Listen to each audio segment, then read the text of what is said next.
ராசா.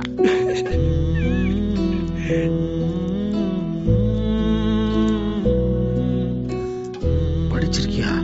Degree முடிச்சிருக்கேன் sir. வேற விதத்துல அந்த ஊர்ல கிடக்க வேலை கிடைச்சு சிட்டிக்கு போனேன் சார். செட் ஆகல.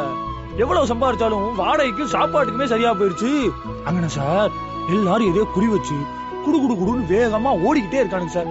பார்த்தேன், நீங்க ஓடுங்கடான்ட்டு நான் திரும்பி இங்கேயே வந்துட்டேன் சார். இந்த மலை, மக்க, சாமி, சம்பிரதாயம் இதெல்லாம் தான் சார் எனக்கு பிடிச்சிருக்கு. இதான் நான் கொஞ்சமா காசு கிடைச்சாலும் போதும்னு கொஞ்சாதி விட நிம்மதியா இருக்கேன். படிச்சு பார்க்காம கூட கையெழுத்து போட்டேன். என்ன சார், அப்புறம் நீங்க போட்டுக்க இந்த யூனிஃபார்ம்க்கு என்ன மரியாதை?